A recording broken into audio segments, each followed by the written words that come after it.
Kita mulai dengan topik kita yang pertama untuk hari ini yang berjudul Vocabulary Building. Dan di topik Vocabulary Building hari ini kita akan membahas tentang teori memperluas vocabulary dengan menggunakan atau dengan memahami word formation. Oke. Mempelajari penggunaan sebuah kata sekaligus dengan mempelajari makna kata dalam bahasa Inggris dapat menjadi lebih mudah sebenarnya dan bahkan menyenangkan jika kita memahami bagaimana cara atau kata itu terbentuk dalam beragam bentuk dalam bahasa Inggris yang dikenal dengan word formation. Jadi word formation itu adalah bagaimana caranya atau bagaimana teorinya sebuah kata itu berkembang sehingga dari satu kata menjadi banyak jenis kata yang lainnya. Nah, pada word formation ini kita mesti mengenal 3 istilah yang bisa membentuk bermacam jenis kata itu. Kita kenalkan istilahnya pada hari ini. Yang pertama, istilahnya pada word formation itu adalah stem. Oke. Langsung saya jelaskan apa itu stem. Stem, kalau kita artikan ke dalam bahasa Indonesia, namanya adalah akar kata. Atau mau lebih sederhana dan dekatkan kita sering sebut dengan istilah kata dasar atau dasar kata. Ya, kata dasar atau dasar kata. Itu adalah stem. Bisa dipahami? Nah, istilah lainnya sistem ini dalam bahasa Inggris biasanya root word. Kan akar kata juga, kata dasar juga, sama aja. Jadi kalau mendengar istilah stem atau root word, dia adalah hal yang sama. Oke, kita lanjut ke yang kedua. Istilah yang mesti kita ketahui itu adalah prefix. Nah, langsung saya jelaskan juga. Apa itu prefix? Prefix adalah awalan. Kalau bahasa Indonesianya ya, adalah awalan. Berarti awalan ini dia akan berada di depan sistem. Itu dulu konsepnya ya. Ada stem, lalu ada sesuatu yang melekat di depan sistem ini, itu namanya adalah prefix atau awalan.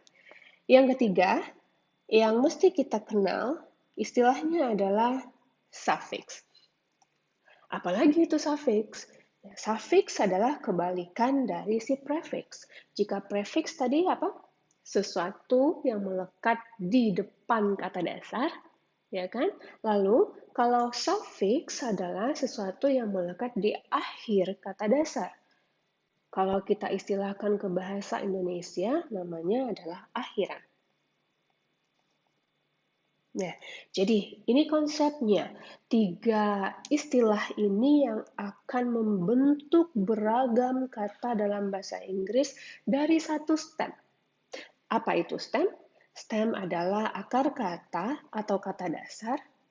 Oke. Jika ada sesuatu di depan si stem ini, namanya apa? Namanya prefix. Atau bahasa Indonesianya adalah awalan. Kemudian, jika melekat sesuatu di akhir si suffix, di akhir sistem, apa namanya? Namanya adalah suffix. Nah, itu kan sistem ada prefix di depannya. Sistem ada suffix di belakangnya. Bisa nggak stem ada suffix di depannya, ada suffix di belakang, ada prefix di depannya, ada suffix di belakangnya? Yap, bisa. Nah, ini adalah kata yang saya pakaikan sebagai contoh di dalam memahami stem, suffix, sama prefix ini.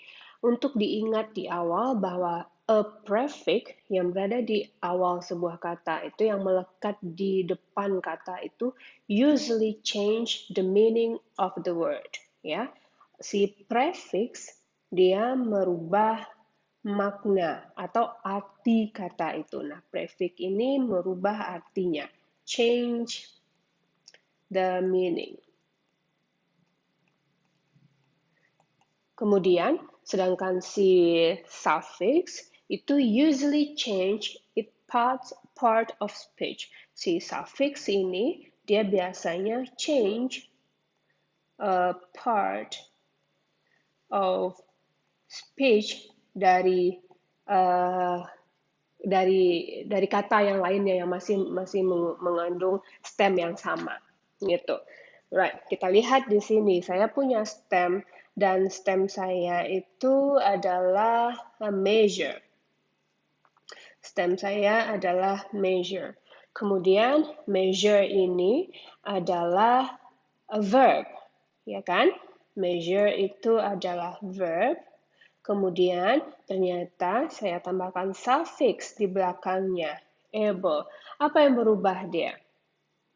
Berubah part of speech-nya dari verb menjadi adjective. Nah, ini yang dinamakan dengan biasanya, kita nggak memakai kata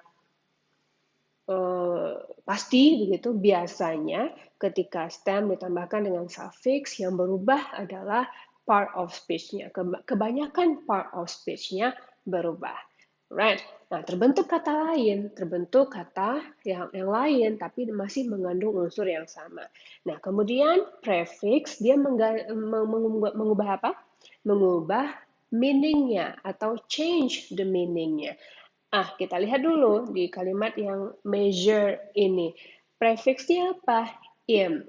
Alright. Lalu dia masih pakai able. Nah, boleh juga kan sistem ini pakai prefix dan pakai suffix. Bisa.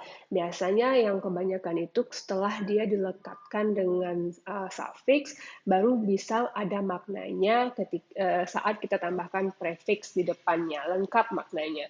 Kalau immeasure aja itu nggak ada maknanya saya rasa. Tapi kalau immeasurable ada maknanya. Nah, karena dia ditambahkan prefix, ini kan berlawanan maknanya dengan measurable. Nah, makna ini yang berubah arti itu. Yang dari awalnya dia katakan measurable, berarti ada the capability of being measured, ya kan? Bisa diukur bahasa Indonesianya. Setelah ditambahkan dengan prefix, ada immeasurable, dan im ini menyatakan no, enggak, berarti not capable of being measured. Atau dalam bahasa Indonesia artinya tidak bisa dihitung lagi. Kita coba lihat dari di sini.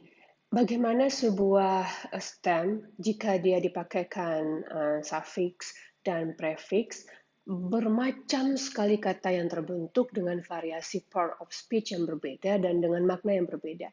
Nah, kita tidak akan membahas membuatnya begitu, no, tapi ini hanya ilmu saja bahwa nanti di reading barangkali kita akan menemukan sebuah kata yang memakai prefix, memakai suffix, namun sebenarnya dia berasal dari sebuah stem, begitu. Oke, yang warna hijau merupakan stem dari kata yang ada di dalam semua kolom ini, berawal dari semuanya ini, stemnya berawal dari act. Nah, berawal dari act.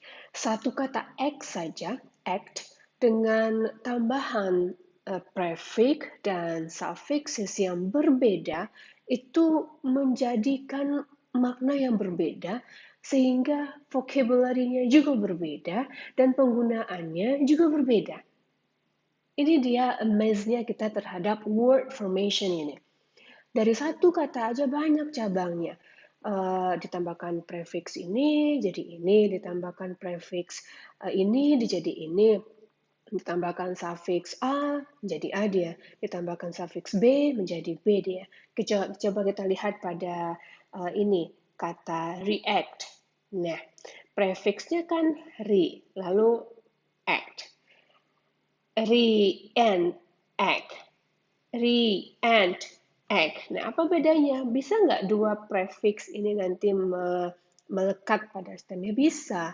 Nah, kita aja nggak menyadari bahwa itu yang kita baca kalau ada kata reenact ini adalah gabungan dari stem dan dua jumlah prefix. Kita kan nggak pernah sadar. Nah, tapi saya berikan informasinya agar nanti ketika tidak tahu kata itu, ya di kamus terutama, kalau online sih gampang aja sekarang, tapi teorinya di sini untuk yang akademis kita kan harus mencari uh, mencari yang akademis itu pakai ini ya, kamus mencarinya, tapi tidak melarang memakai gadget yang lain untuk mencari dictionary itu. Nah, untuk ilmunya ini berasal dari sebuah kata X saja, ditambahkan dengan 2 prefix menjadi reenact. Berbeda lagi maknanya dengan kata enact yang di atas tadi, ya. Ini contohnya interact, transact, action, active, ini yang memakai suffix, contoh yang memakai suffix, action, on, ion, suffix ion, apa dia? Noun, active, if, suffixnya apa itu? Adjective, actively, ternyata dari satu stem dengan 2 jenis suffix. If, active saja dia menjadi adjective, ditambahkan dengan li dia berubah menjadi adverb. Nah, ini yang tadi saya maksudkan word formation itu. Dari satu kata dengan tambahan suffix atau prefix, jumlah suffix atau prefixnya berapa, menjadi sebuah kata. Tentu kita tidak bisa bikin katanya, satu stem kita pilih lalu kita bikin prefixnya, kita bikin pula suffixnya, lalu menjadi sebuah bahasa. Enggak begitu pula terciptanya. Kan ini kesepakatan, arbitrary. Kalau orang setuju ya bisa dipakaikan, tapi kalau kita yang bikin, apakah kita linguist, apakah kita ahli bahasa, tentu tidak mungkin. Tapi inilah dasarnya semua atau beragam kata itu terbentuk dari stem, dari prefix, dan dari suffix. Nah, di kolom yang ketiga ini ada prefix, lalu ada stemnya, lalu ada suffixnya. Apa katanya? Contoh katanya adalah reaction. Re, prefix. Act, stem. Ion, suffix untuk noun. Jadi berubah lagi maknanya, ya kan? React, reaction, react, action, reaction. Satu stem yang sama, peletakan prefix dan subprefix dan suffix yang bervariasi ternyata menghasilkan part of speech kata yang berbeda dan dengan makna yang berbeda. Nah, bisa dilihat juga ini ada enactment, reenactment, reactor, reactive, reactivate, reactive, adjective, reactivate, verb, reactivation, interaction, transaction, inactive, inaction. Jadi, inilah contoh dari penjelasan yang tadi, dan inilah maksud dari pelajaran kita hari ini. Bahwa nanti di teks yang kita baca akan beragam kata yang barangkali sebenarnya hanya berasal dari satu stem, ditambahkan dengan prefix dan ditambahkan dengan suffix. Nah, bagaimana mengetahui semua ini?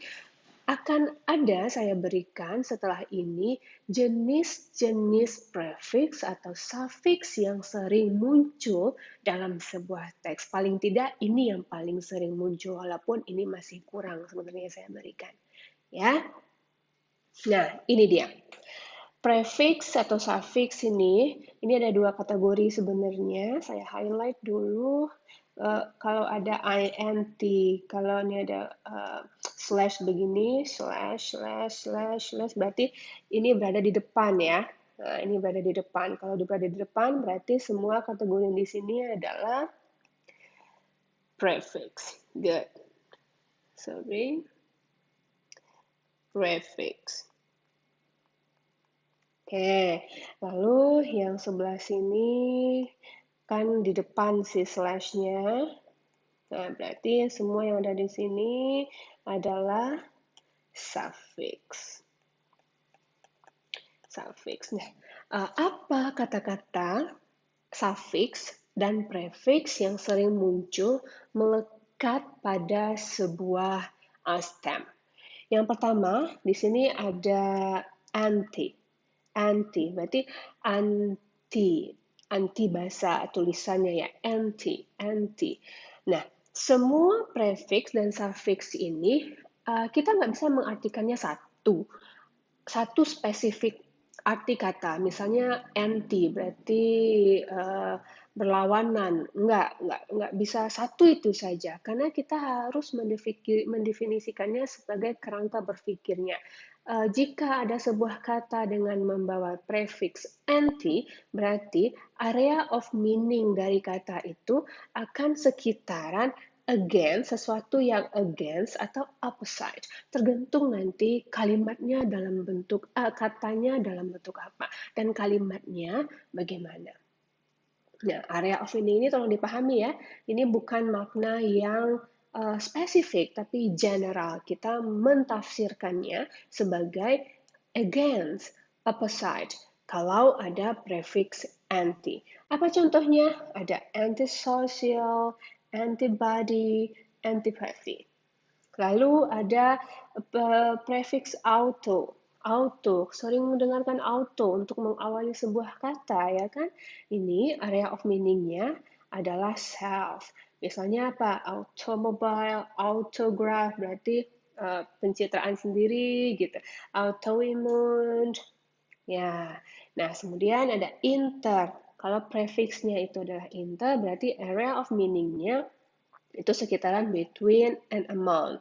Contohnya international, intermission, intermittent, among, between. Itu maknanya. Lalu ada missed sebagai prefix. Nah, area of meaning-nya jika ada kata yang membawa prefix itu berarti wrong atau unfavorable. Wrong atau unfavorable. Misalnya, misinterpret, misconduct, mistake. Kan sering kita dengar. Ternyata kata ini membawa satu buah stem dan prefix miss. Kita nggak berpikir lagi, oh mistake itu satu buah kata, iya, tapi akar kata dasarnya ditambahkan dengan prefix miss. Kemudian ada prefix lainnya yaitu re, yang area of meaning-nya adalah again, yang contohnya adalah report, again, report, okay, realigned, revised. Right? Kan sering dengar ya, ternyata ini berasal dari sebuah stem yang dipasangkan dengan prefix sama. Nah, di yang kedua ini ada, ini kan kategorinya semuanya adalah suffix ya. Suffixnya apa aja? Ada able atau able, capable, area of meaning-nya capable of being, incredible, valuable, shareable. Ini yang kita maksudkan satu kata stem ditambahkan dengan suffix di belakangnya. Dengan suffix yang pertama ini contohnya adalah able. Kemudian suffix yang kedua ada Asian atau shen. Yang area of meaning-nya adalah condition or the act of, specialization contohnya, aggravation, alternation. Kemudian ada dom sebagai suffix yang menyatakan secara keseluruhan itu mungkin area of meaning-nya state, condition, dignity, or office. Apa contohnya? Kingdom, freedom, earldom. Right? Kemudian ada er atau or, the one who, area of meaning-nya, contohnya ponder, dishonor, clamor. Kemudian ada less sebagai suffix, yang area of meaning-nya adalah without atau loose, from, yang contohnya itu adalah motiveless, careless, and useless. Untuk mengetahui apa saja jenis stem, jenis prefix, dan jenis suffix yang jumlahnya lebih dari sekedar yang saya jelaskan ini, silakan diakses di lampiran yang tersedia pada halaman ini. Di sana sudah banyak sekali jenis suffix, prefix, dan stem yang sering muncul untuk membentuk kata, dan pada umumnya adalah kata-kata itu. Oke, nah untuk menguji kita, ini pengujiannya bukan meng-create sebuah kata, no, it would be impossible, we are not the language, so we couldn't do that. Ini hanya melatih dengan membaca, lalu temukan beberapa kata yang membawa prefix saja. Membawa prefix saja. Ya, temukan 5 kata yang membawa prefix saja dan silahkan akses latihan itu pada langkah keempat.